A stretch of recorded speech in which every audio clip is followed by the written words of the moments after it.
The Dental Preneur Podcast. Okay, doctor, it's time to put down that handpiece. You're listening to the show dedicated to helping dentists get their lives back. It's time to decrease your stress, increase your profitability, and regain your passion. Now introducing your host, Dr. Mark Costas.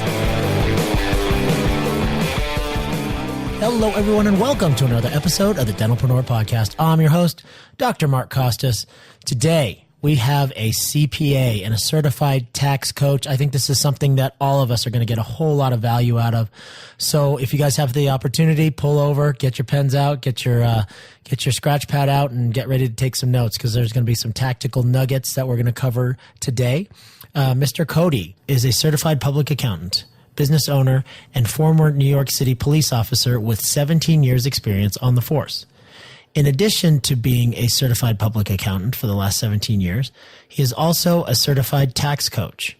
As a tax coach, Craig belongs to a select group of tax practitioners throughout the country who undergo extensive training and continued education on various tax planning techniques and strategies to become as well as remain certified.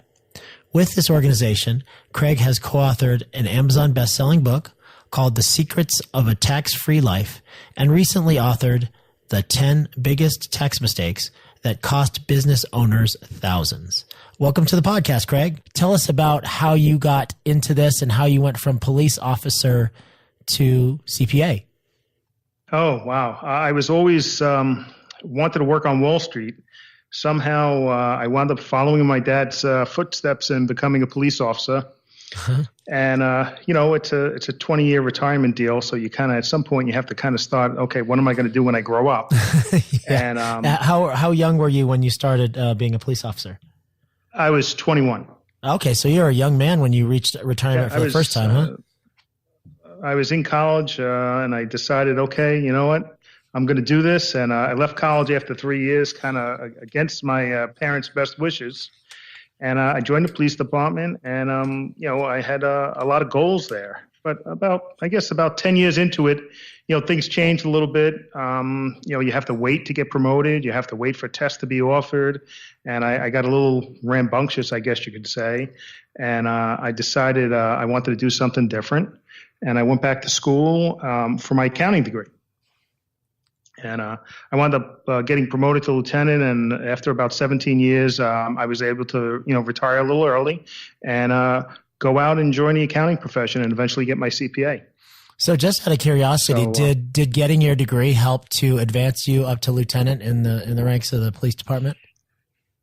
You need to have so many credits to go through different ranks, but like for a lieutenant, I only needed 96 credits. Oh, I see. So if I wanted to go to the next level, you needed a degree. But at that point, it's kind of it's very different once you become a captain, because it's kind of like, there's a lot of juggling that goes on. Mm-hmm. And at that point, I decided, I wanted to do something else, and I wanted to go out there and eventually own my own business. Very nice. So this is interesting that within the realm of accountancy, you got your CPA and then you went on to become a certified tax coach. I find that very interesting because I know a lot of CPAs, and many of them are, they specialize in, putting tax returns together. And a lot of them aren't that gifted as far as strategizing on how to decrease the tax liability for their typical client. They want to make sure that they stay as safe as possible. And whether or not their clients are really taking full advantage of all the nuances of the tax code, that's a little bit beyond what they think is their responsibility. So how did you get interested in becoming a certified tax coach? So what happened was, years ago, I was very interested in doing estate planning. And then I guess it was about maybe 10 years ago, they changed the rules, and, basically, a married couple needed to have at least 10 million, maybe really 15 million to do some real tax planning. Mm-hmm. So I looked at the plans we had done, and we realized, wait, all these people, they're saving a lot of income tax also. So I found a group, and I got involved with a group, and I went to, first part was a 3-day training. And I learned more about, tax planning, which was actually what I was doing anyway. Mm-hmm. And I joined the group and continued. We go a couple times a year for different trainings and learn to be much more proactive than a typical accountant who is very good at putting the right numbers in the right boxes, but they're kind of looking in the rearview mirror. They're not looking far ahead to see, okay, what can we do a little bit differently to really optimize the tax code and keep more of what we make. So I got involved with this group, and that was about 6 years ago. Very nice. And that's been the basis for my firm. So you specialize in tax planning now rather than doing tax returns, or are you doing both? Right. Well, we obviously work with business owners. So first thing we do is every client comes in and we do a tax plan for them. Mm-hmm. And after we do the tax plan and they see the value that we offer, a lot of times clients will say, can we work with you going forward? And we work with our clients throughout the year. We don't work with clients they don't come to us in March or April and say, we want to do a tax return and we'll see you next year. We work with all of our clients throughout the year. I like it. So that's the only way to be proactive, because you need to know what your clients are doing. You need to communicate with them throughout the year, because there's a lot of different things that are involved in the tax code that, depending on what each individual, business owner is doing, can affect them in different ways. Totally. So would you agree that, I don't know, owning your own business, which the vast majority of the people listening to this podcast are dental practice owners, would you agree that owning your own business is probably one of the main vehicles to decrease your tax liability? Most definitely. If you do it the right way and stay within the tax code, there's abundance of deductions out there that you could take advantage of. So in your book, Secrets of a Tax-Free Life, do you think that if dentists got that book specifically, there would be tactics and strategies that they could apply to a dental practice? Oh, yes. There's definitely a whole bunch of tactics in there that you can apply to a dental practice, because let's face it, a dental practice, while it's dealing with, people's mouths and, the medical profession, you're running a business just like every other business out there. And you need to take the time and figure out what's the right way to take advantage of the tax code. So, when I hear people say, well, I'm a specialist in restaurants or I'm a specialist in this, it all comes down to the same thing, being proactive and looking for ways to help your clients. Yeah, I like that. So we were speaking a little bit in the pre-chat, and you were saying that a significant portion of your practice relates to dentists, so much so that you're actually writing a book that is directed towards dentists and how dentists specifically can save money on their taxes. So with that being said, I'm sure that you've spoken to lots of dentists and you've done some research into the profession. What would you say then are some of the big mistakes that dentists are making when it comes to taxes, or some of the things they're missing? The biggest mistake we see is failing to plan. Okay. Mm-hmm. Just people are not taking the time to either do the research or have somebody do the research for them to take advantage of what's out there that allows them to deduct more of their actual expenses. So that's the biggest thing we see. Then the next biggest thing we see is really the wrong entity choice. How are you set up? Are you a corporation? Are you a partnership? Are you a sole proprietor? And we see all of the above, and all of the above could be the right way to go about it depending on what your situation is. Mm-hmm. But that's probably the second biggest mistake, because typically the entity is chosen by the attorney without any consultation with the CPA. Mm.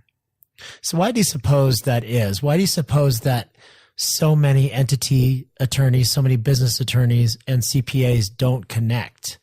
That was one of the mistakes I made. I actually had, early in my career, I had an attorney, a business attorney, help me with my entities. And then my CPA and him never spoke, never actually consulted with one another. Why do you suppose that there's such a disconnect in those two professions? Well, I think attorneys are looking at, what is the best legal protection for you, and depending on your state and how they do it. And I don't think typically accountants are getting involved pre-formation, and there's no communication back and forth. And and then when they are involved, there's little communication. So people aren't saying, let's talk about this. Why should we use this entity type, or can we do it this way? It's just lack of communication. Sure. Almost like not my job. Yeah, exactly. Not my jobitis. Yeah, we hear that a lot. So what would you say then, as far as low-hanging fruit? Let's get tactical just for a second here. What would you say then would be the, I don't know, say top 3 tax write-off mistakes or misses that dentists are guilty of? Well, I mean, one of the biggest one we see, and we kind of shake our head, is depreciation. Right. Are you talking about of the building or of the equipment? Whether it's the equipment, whether it's the building, whether it's the leasehold improvements, whether it's the amortization of when they purchase a practice, those are all big ones. Sometimes we see them and kind of just shake my head. And, how was this missed? Why did no one discuss this? Because you can write certain things off all at once sometimes, or you could take them over time. Mm-hmm. Mm-hmm. And depending on where the practice is, it makes sense to do them a certain way. So that's a big one. Entity selection is another big one, because it really depends. You see a lot of dentists when they're starting out, maybe they're running their practice, but they're also working someplace else. And maybe they're set up as a corporation when they're better off being an LLC or vice versa. So you kind of have to take that whole picture and look at it. Mm-hmm, mm-hmm. Another thing we see that we miss with our more mature dental practices is, and typically when they're more mature, maybe they have a lot of other things going on, and that's setting up a management company and using the specific deductions that are allowed inside a management company to write off things that typically you would not be able to write off in your partnership or your S corporation. Sure. So that's some of the low-hanging fruit. So you're saying not only is it important the type of entity that we select for our primary business, but also sometimes you have to create other entities, management companies, maybe entities that hold the real estate, maybe entities that employ your actual employees. So those are the different types of entity mistakes that you're seeing people make? Oh, yes, definitely. And then, when you get into people that are running dental schools and stuff like that, mm-hmm. There's a couple of other entities running around and you want to really make sure you have them all set up correctly. Yeah. So we just had a summit in San Diego and a couple of people were asking me questions about entities, and by no means do I consider myself an expert, but I just know from what I've learned from my attorneys and from my accountants that there's certain things that you want to make sure that you don't do. What would be the biggest risk of having an entity as a sole proprietorship as a dental practice? Well, there's a legal risk, and some of it could be, depending on your state, some of it might not really be a risk, because if you're in New York, we're a professional corporation, you have all the liability because you're a professional, so it doesn't save you so much there. Mm-hmm. But then you have all the extra Medicare and Social Security tax that you may be paying. Mm-hmm. You might have the net investment tax that you're paying. All these things add up. So you have some liability risks, and you have the additional payroll taxes that you may be paying. And, depending on how much you're making, even if it's just the amount over the FICA limit, can be a lot of money. Yeah, totally. So can we have some fun here for a second? I know that dentists and accountants usually aren't the people that the professions that people look to have about a bunch of fun, but let's have some fun for a sec. Let's talk about some real life tactics that some of our listeners can employ that most people aren't employing or most people don't know about. Some real life stuff. Okay, I'll give you some little bit out there ones that you probably don't hear too often. Okay. There's one rule, depending on the type of entity you have, that allows you to rent your primary residence to your business for up to 14 days a year and not have to pay tax on that income. Mm-hmm. Mm-hmm. Okay, we kind of call that the Augusta rule. It probably comes out of when the PGA Tour is someplace in a remote area and there are no hotels, and they wanted to kind of encourage people to rent their home to the tour. Sure. So if you do that for less than 14 days a year, your business writes off the rent, and you don't have to pick it up as income. Yeah, I love that one. I worked with a planner one time that called that tax-free rent. That was their own.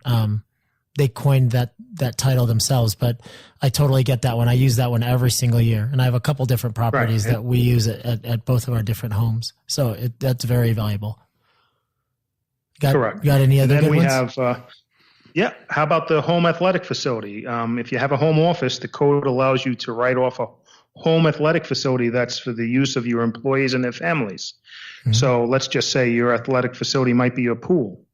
Mm-hmm. So you could actually depreciate your pool and write off the cost of maintaining that pool as a home athletic facility. It's in the code. I like it. Can I ask more specific questions about some things that I've heard people using that are maybe considered gray area? Can we talk about some of those? Okay, so people often, and I don't know the exact legalities of this, but what would you say about people employing their children and employing their spouse? Okay.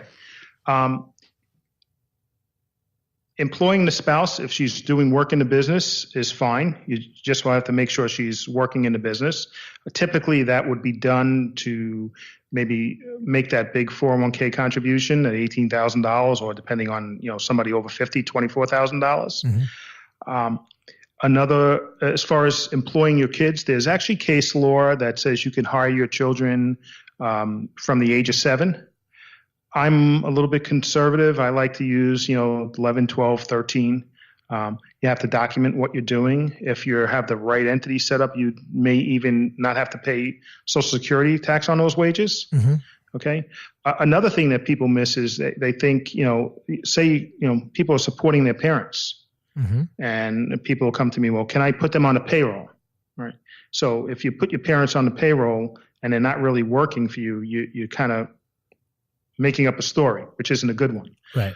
But what we can do with people in the medical practice is we can gift them maybe a piece of machinery or equipment in our office that's already been fully depreciated, and then we could rent that back from them.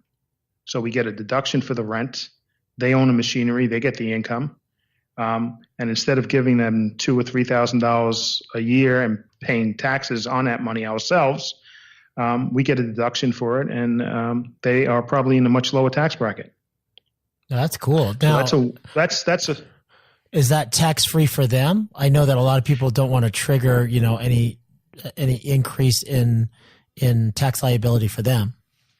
Well, no, it's not tax free for them. Okay. But typically they really don't have any income. And when you compare your rate versus their rate, there's a net is a pretty big savings. Okay. So if you're in the 33% rate and they're maybe in the 15% rate, maybe, mm-hmm. Right there, you're saving a ton of money. Sure. Okay. And more often than not, a big portion of that doesn't become taxable anyway. Got it.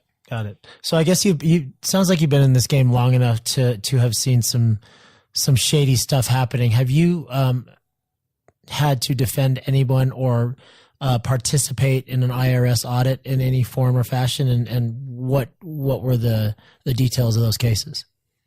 Yes, I've had to. None of our clients have been audited as of now. Mm-hmm. Okay, but even if they do get audited, we make sure everything is documented.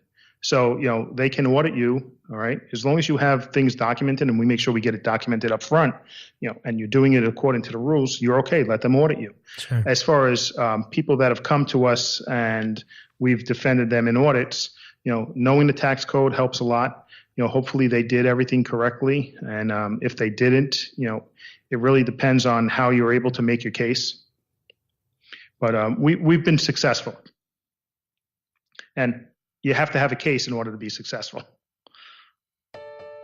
This episode is being brought to you by Dr. Jason Campbell and the Advanced Prosthetics Institute. API is dedicated to advancing dental clinician skill sets in complex care. API's clinical course series, entitled Demystifying Complex Care, includes 2 separate courses held in August and September to educate dentists on diagnosing and treating patients suffering with dental demise, terminal dentition, and symptoms associated with TMJ, migraines, occlusal disorders, chronic facial pain, and dental issues related to other medical issues such as gastric disorders and autoimmune diseases. API's courses combined lecture and hands-on experience. The first course covers surgical implants. And what differentiates this course from others is that it approaches implant placement from a prosthetics-driven perspective and relies heavily on building the dentist's foundation in surgical principles and critical thinking skills, regardless of prior experience. The second course addresses how to treat patients with complex care needs due to biomedical problems. Participants will be taught how to provide preventative and interventive care rather than treating patients with a traditional reactive approach. With a combination of these skill sets, doctors can experience tremendous growth in treating their complex issues within their own patient base, as well as attracting new patients. To learn more about API's upcoming events, please visit advancedprostheticsinstitute.com. That's advancedprostheticsinstitute.com. Now, back to the show. All right, so when it comes to depreciation of equipment, I think most people understand that. What about depreciation of real estate? And how would you, I guess, advise your clients to depreciate that real estate over the whole 39-year period of time, or accelerate that? Give us some tips about accelerated depreciation potentially for real estate. Well, typically, if somebody's, buying real estate and they're already in the top bracket, we want to take as much of that depreciation up front, if at all possible. So we would recommend typically, instead of let's just say, typically you buy a building, let's just say for $390,000 to be real simple. Mm-hmm. The land is worth $100,000, the building is worth $290,000. Typically somebody would write off that building over 39 years. Right. We would recommend normally a cost segregation study. Yep. Where they actually come in and they break that building into different parts. So some of it you get to write off in 5 years, some of it you get to write off in 7, 10, and 15 years. So you're taking more of the depreciation off up front. That's what we would normally recommend. Unfortunately, when you're the owner, you can't, we call Section 179, write the whole thing off. But that could change. So when you do your cost segregation analysis, first of all, why don't regular CPAs talk about this? I've had a handful of CPAs. Nobody's ever told me about that. Finally, I had one that said, you might want to look, because you have, 7 commercial buildings. Maybe it might be time as a strategy to have a cost segregation analysis done, and we can see if we can get that, that depreciation accelerated a little bit for your benefit. I don't know why they don't recommend it, but here's the beauty thing about that. Let's just say you're in your building for 5 years, and then you meet me, mm-hmm. All right? And we talk about cost segregation, and we do a plan, and we realize that, if you had to use the cost segregation, you would have written off an extra $100,000 over those first 5 years. Mm-hmm. We file a form, and we get to take all that missed depreciation in that 5th year or 6th year. That's beautiful. So it's not gone forever. So what happens if all of the depreciation that you're using gets you down to zero, or even the IRS owes you some money? Will they pay that in the form of a refund immediately, or how does that work? Well, you have the choice of taking that, because typically it flows into your personal tax return. Right. And if you've basically overpaid and they owe you money, you have the option of, receiving it as a refund or applying it to your taxes next year. And if that, in the case where that depreciation expense takes you down below zero and creates what we call in my business a net operating loss, you have the option of taking that loss and applying it to the previous year. And I'm working with a client right now, and he's going to get $45,000 back from 2015 based on the NOL that was created. It's beautiful. So you're saying that hope is not lost. In fact, you're going to go back, and you can still apply that to previous years. Correct. Very nice. So can you explain it just a little bit more for those of us that are lost right now? So cost segregation analysis for let's say a single dental practice standalone building. Let's say it's $500,000. So what they're looking for is different elements of the inside of that building and the outside of that building are going to depreciate at different rates, correct? Yes. So what you're doing is maximizing the depreciation for the carpet or the paint or the sidewalk outside. Or your landscaping, et cetera. So instead of saying everything's 39-year property, we're saying, well, these cabinets are 7-year property. Right. This carpet is 7-year property. Your landscaping is 15-year property. Sure. And then instead of taking it all over 39, we break it down into kind of like tranches. And we depreciate that piece over that period of time. So you're getting over 39 years, you still get the same amount of depreciation expense, but you're getting more of it up front. And again, one of the key things about that is if you didn't do it this way from the beginning and you're doing it in year 5, now you get to go back and recapture all that you would have taken and take it in year 5 or year 6. That's fun. That's great. That's great news. Cause we all know that sometimes when you have a great year, it's like, it's really good news, but at the same time, it's like, oh, here we go. This tax bill is going to be really big. But if you've never, taken advantage of cost segregation analysis and you have say 2 or 3 commercial buildings, even one commercial building and you've never done that analysis, you can apply it to that big tax year and, really, see some savings there. Most definitely, yeah. And that puts a smile on the face. Oh yeah, yeah. So does that only works for commercial buildings? Does that work for rental properties as well? It works just as well for residential rentals. Yes, it does. Oh, very nice. And do you see the same type of savings in those buildings, or do things depreciate faster if there's actually a business running in them? Well, if there's a business running in them and it's a commercial building, then it's 39-year property. If it's a residential, it's 27 and a half years. Okay. So the thing is, depending on the price or the value of that residential property, it really has a bearing on how much extra depreciation you're going to get up front. So depending on where you are, if it's a $500,000 residential property versus a $100,000 residential property. Gotcha. So, one of my big pet peeves because we do financial analysis for almost 100 clients now. And when we're doing our own, it's very straightforward because we have 10 dental practices. When we're doing our own financial analysis, we get the P&Ls every month from our CPA, and it's very easy to track from month to month our overhead and any expenditures we have in any particular categories and whatnot. I have been working with a number of clients whose CPAs are very reluctant to give them a P&L any more frequently than quarterly. To me, that's very difficult to do an analysis, especially when we're trying to get an improvement and a decrease in a particular line item, say, for instance, lab fees or dental supplies.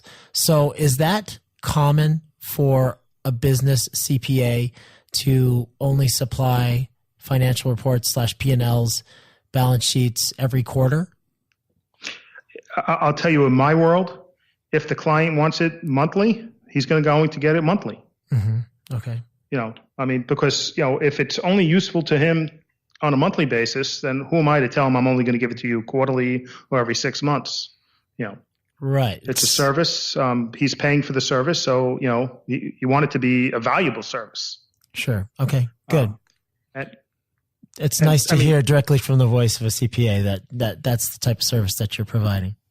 Yeah. And luckily my firm, we're set up where we can do that kind of stuff. I have 3 other CPAs on staff and a total of staff of 10. So, we do what our clients need. That's great. So how often then do you think that us dentists should be reaching out and communicating with our CPAs?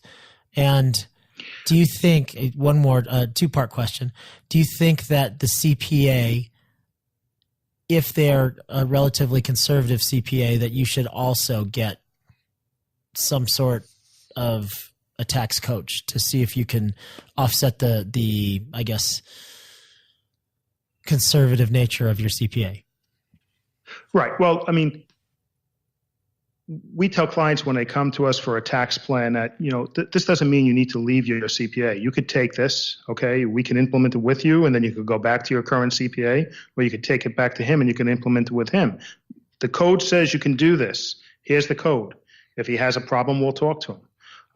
But typically, we find that if they have an accountant or CPA that's not willing to, think outside the box and listen to what other people, say, be open-minded, they're going to want to go elsewhere, whether it's to us or someplace else. But when we do a tax plan, it doesn't mean you need to work with us on a regular basis. Okay. So back to the first part of that question, how often should we be talking to our CPAs then? A regular basis. Now, if you're somebody that wants monthly P&Ls, then you should be talking to them at least once a month. All right. You should be having a conversation about that P&L because you know what? There's going to be questions on that P&L that the accountant and his staff are going to have that you're going to need to answer, or somebody on your staff is going to have to answer in order to make sure that when you get it, it's accurate. At the very least, quarterly. All right. And in the beginning, you're going to have a lot more conversations until everybody's up to speed and understand fully what's going on. Gotcha. Okay. So I'm going to ask some more specific questions just based on my own personal interest. How about travel? When is travel legitimately written off, and entertainment and business outings, say with a group of dentists where you're talking about, issues that are happening in the practice, or maybe you're taking out a selling doctor to potentially buy his practice, and you're doing something that's would be considered entertainment or some sort of an outing? Well, typically meals and entertainment are 50% deductible because the government is saying, well, you have to eat yourself, so you shouldn't be able to deduct that. Okay. The other half of the person you're taking out, that should be deductible. As far as travel, we have a worksheet that we use that basically it's based on the length of time of travel, what you're doing during that time, that says how much of that travel is deductible or not deductible. And it makes a difference whether you're in the country or outside the country. But let's just say you're going to a conference in San Diego from New York and you're going by yourself. The full cost of that conference is deductible. And you'd be surprised how many people don't realize that. I'll get the question. If we go to this, can we write this off? And I mean, I know I live in my world, so for me, it's a no-brainer, of course. But people don't know. They've never been told. But yes, those things are deductible. Gotcha. Okay. So how about kids? So this comes back to my kids question. What if your kids are on the payroll, say they're 11 and above, just kind of like where your comfort level is, and they're coming on vacation with you, or they're coming across the country with you, you're going to a seminar. Is any part of their travel considered write-offable? More than likely, no, unless they're doing work while they are traveling. Okay. And you'd want to definitely, anytime you're dealing with kids, you want to document it. But I'll give you a real no-brainer with kids. Okay. And it goes back to when my kids were younger and they went to a private high school. So I think at the time, say it was $600 a month was tuition. So they worked for me. They got paid $600 a month. That money went into their bank account. I got a deduction for it because it was salary. And then every month the school debited their account for the $600. So basically their tuition became tax deductible for me. Now, they were doing work and it was documented, but it's just, you take the extra step to do those things and it becomes a deductible expense.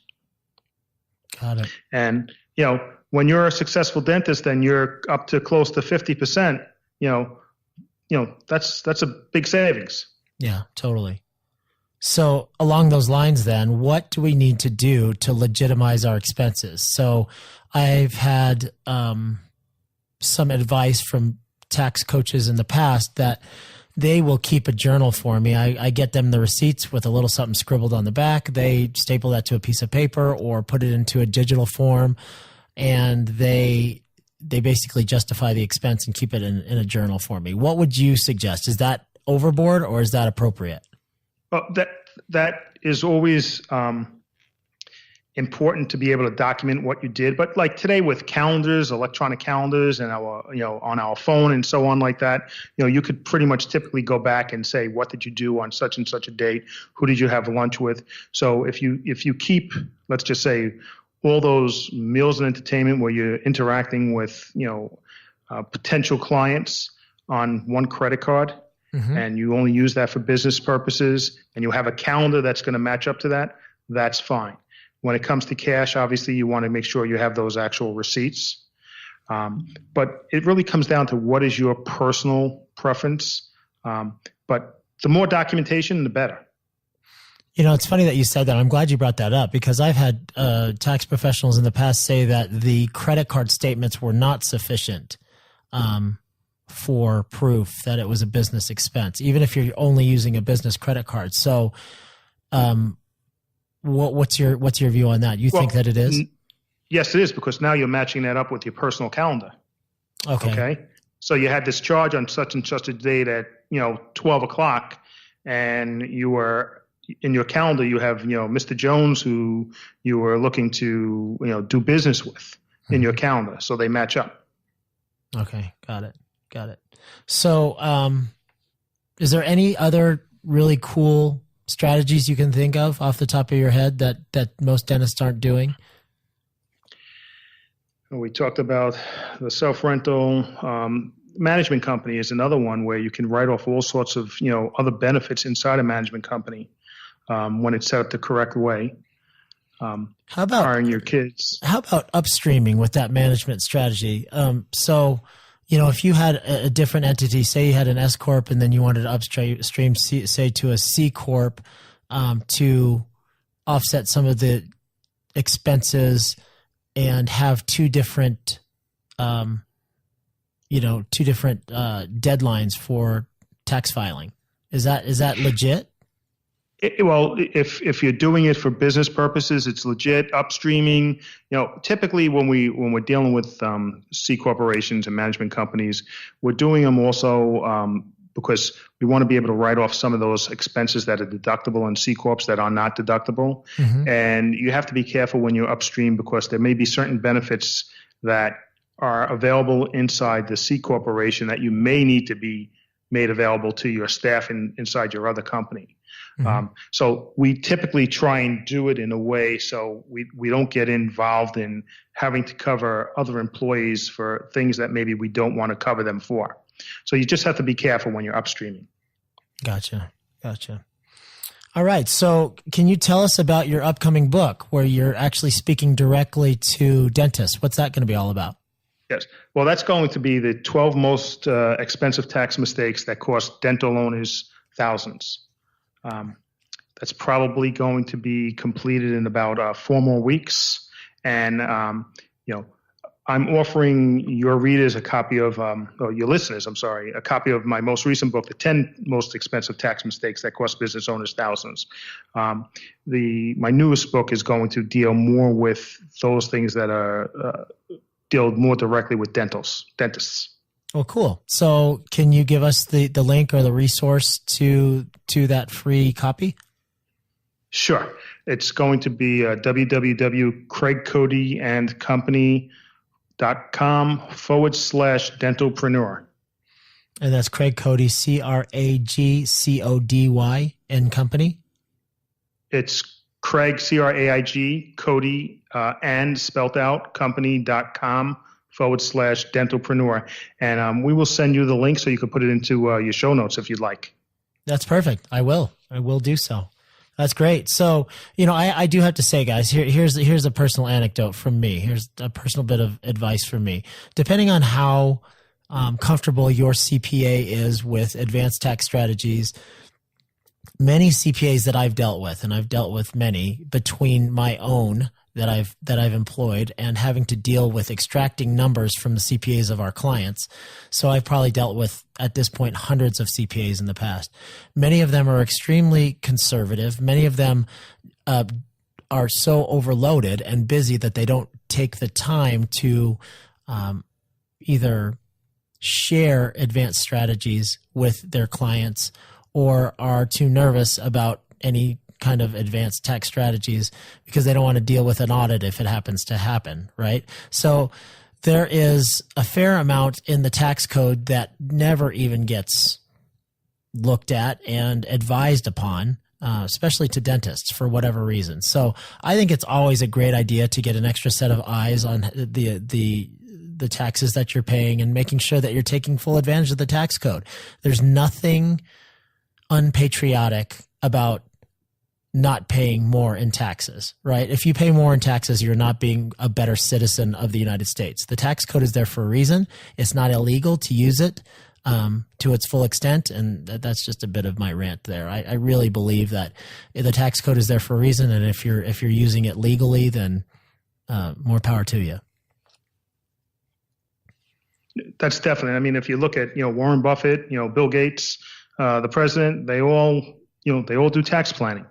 Right. Even though, Warren Buffett is liberal, he also has somebody that's there paid to decrease the amount of taxes that he's paid.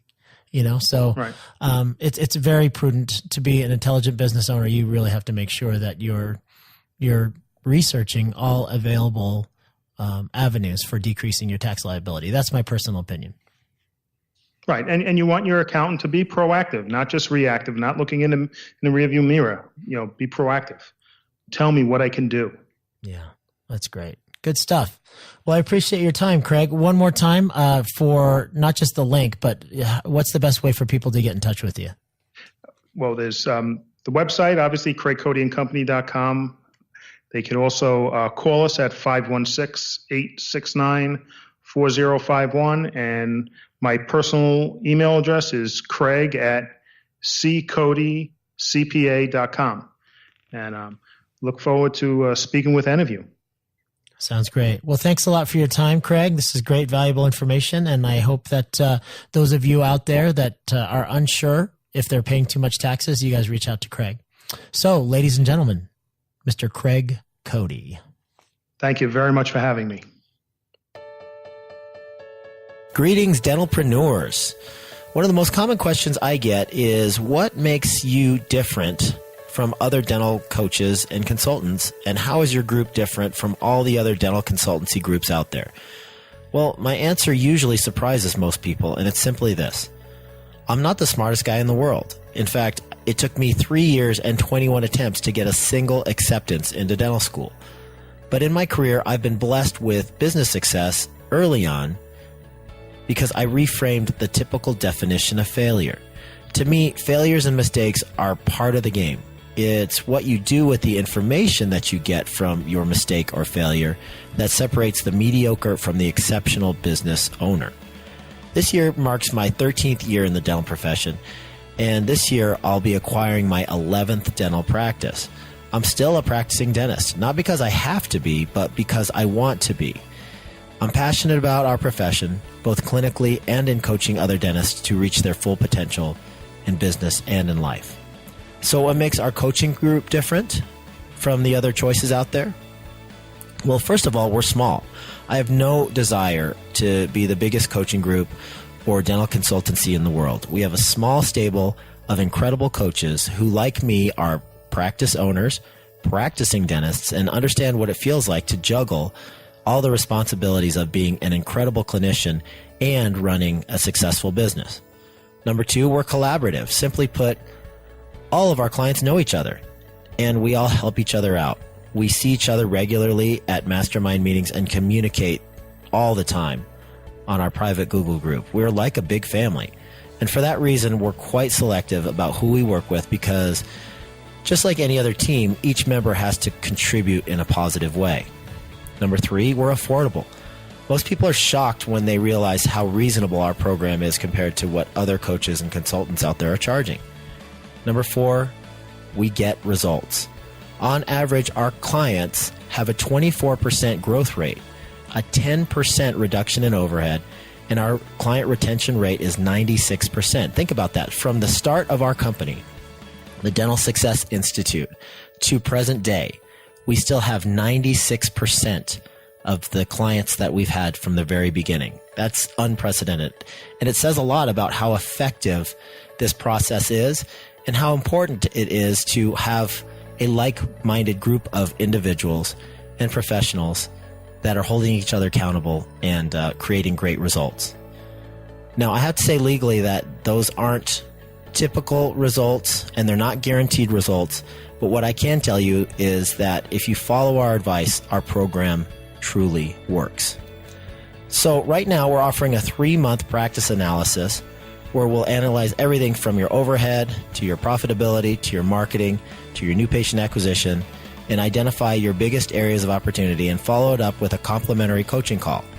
Now, there's absolutely no obligation, but if you like our style and we like you, we can talk about how to become a member of our group that we call the Elite Practice Mastermind. If you'd like to take me up on this offer, simply email me at info@truedentalsuccess.com.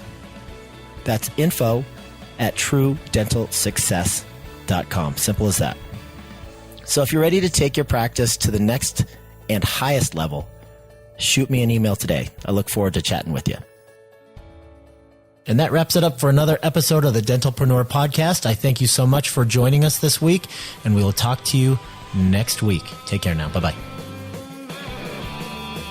Thank you so much for joining us today on the Dentalpreneur podcast. Check out TrueDentalSuccess.com for full recaps of every show, a schedule of our live events, free video tutorials, and a whole host of practice-building resources.